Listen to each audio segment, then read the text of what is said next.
Alrighty, all you Lord of the Rings fans out there. I wanted to show y'all an update to this battle button that I got here that you can use inside Tabletop Simulator. Actually, it's on top. It's just an overlay on top of Battletop Simulator.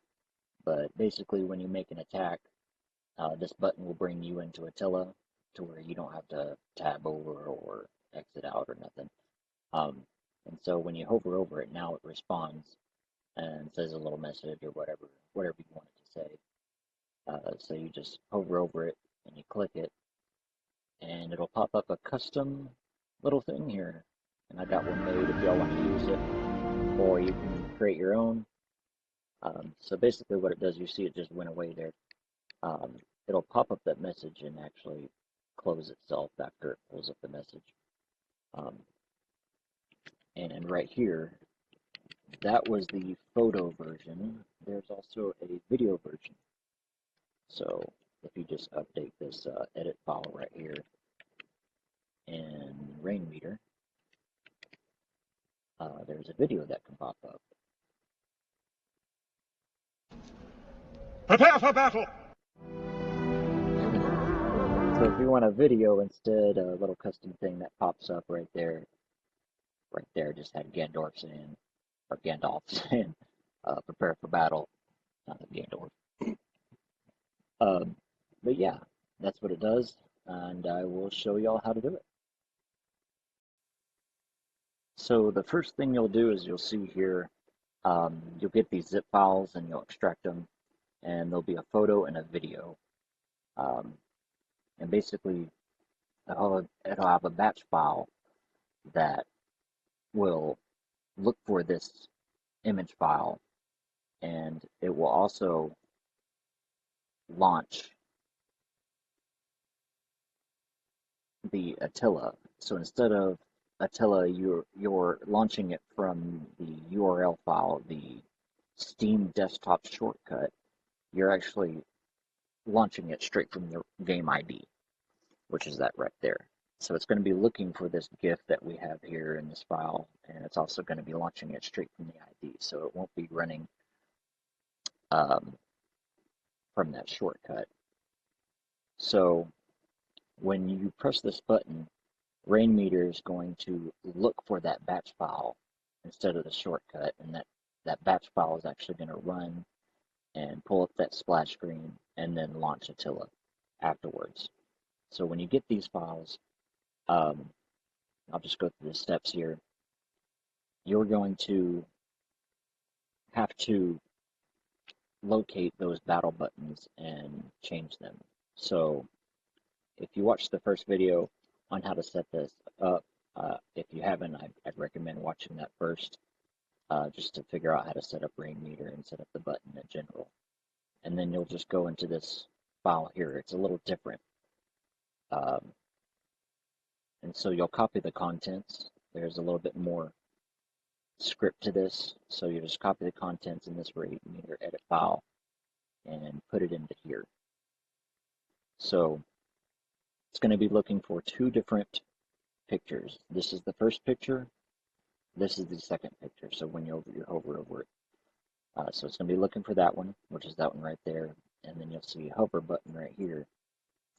It's going to be looking for that location. So you'll have to change those locations right there and right there. Now, the second thing it's going to look for is, like I said, that bat file.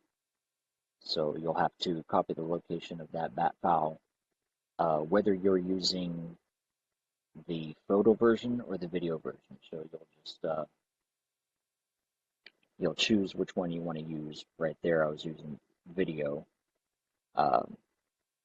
And you can just change that by just taking out video, and it'll switch to the photo and switch to that bat file. And so that's how that works.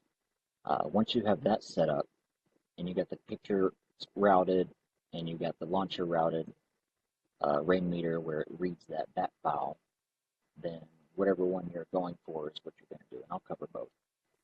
So on to the step 3, photo launcher. So let's say you want to use the photo launcher.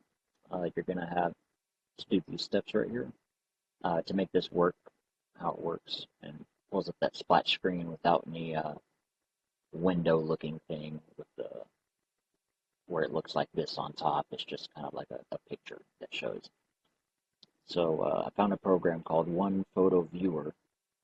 So you'll go ahead and install that. And when you do, the first thing that will pull up is something like this. It's very kind of minimalistic. And you'll want to change a few things. So you just right click and you'll change this to a transparent background. And then you'll go to border style and you want to auto hide. So now you won't have that top thing pull up. And then the last thing you want to do is go to more settings and you want to check remember size and remember position. If you want for extra measure, I guess, choose it to always be on top. I probably wouldn't do that because once Attila opens, it'll probably be on top of it and it'll just look weird. But just these two, remember size, remember position. I do have those checked, don't I? Yes, I do. Okay. And then what you do is from there, you'll just resize it to what size you want. You kind of want it to be in front of that Steam launcher just to kind of hide it. So you'll make it a little bit bigger than that Steam launcher, and then you'll just center it right in front. And yeah, when you press this button, that will pop up. So it'll actually remember the settings that you just did. And now you won't have this window looking thing unless you hover over it like that. And so yeah, you have that. So the next step would be to set One Photo Viewer as default. So you will have to set it as default. So just make sure to click on that, I guess, GIF image right there or whatever you're using. Open with, if you're not sure how to set it on default, you just choose another app, choose the One Photo Viewer, and click Always. So after you've done that, we already adjusted the settings. So if you're using your own photo, make sure to name it as the same as this and replace it. Now, if you're using a different format, this batch file right here is actually going to look for that GIF. It's going to look for a GIF format. So when you have this right here, you just make sure to change that to whatever PNG or whatever you're using, and you can change the name if you want. But that's how you'll do that. So that's basically it. That's all you would have to do on here. You don't have to worry about this, any of these.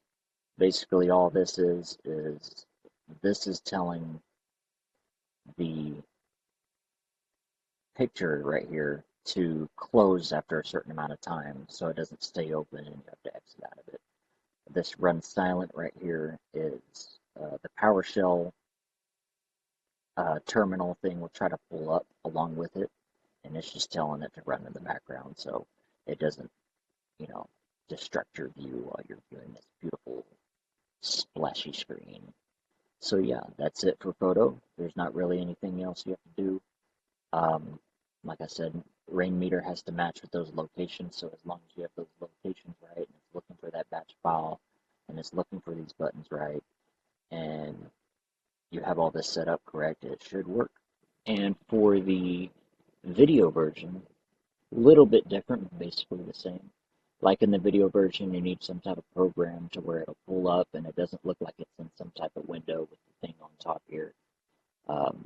So you want to download VLC. First step, download VLC, and then you'll change the skin to mirror VLT, which I have right here. You'll go in VLC player and you'll change that skin to where it's that file right there. It'll ask where that file is, and then you just click it right there within VLC and it will change your skin. So when you actually pull this up, prepare for battle! Pause that real quick. It'll actually pull up in this nice little framed thing right here. It'll have another one down here, probably around right here, which you don't want. So I just kind of hide it down at the bottom right there. You can't really get rid of it, so I just hide it away. But it pulls up like that, and nice and neat. Doesn't really look like a window. It looks like, a splash screen when you're loading a game or whatever. It pops up nice and neat. And so the second thing you're going to want to have to do is update the bat file to the actual location of VLC on your computer. So you'll go into here, let me click it, Notepad. So you'll go into here and you'll tell it right here in between these quotation marks. Okay, yeah, right here in between these quotation marks.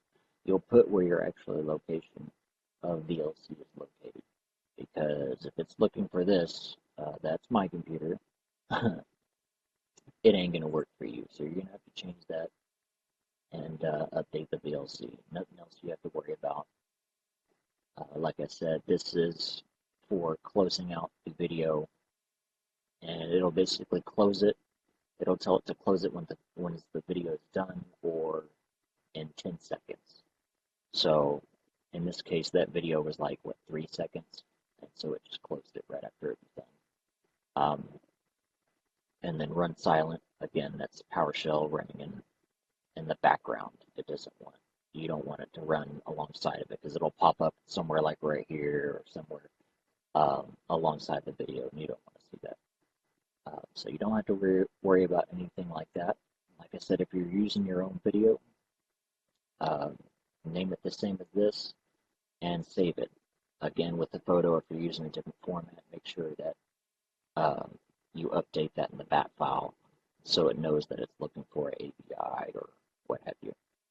But that's about it. Thanks for watching. If you have any questions or comments, or maybe you're a little confused, just leave a comment on Discord and I'll see if I can help you out. Thanks for watching.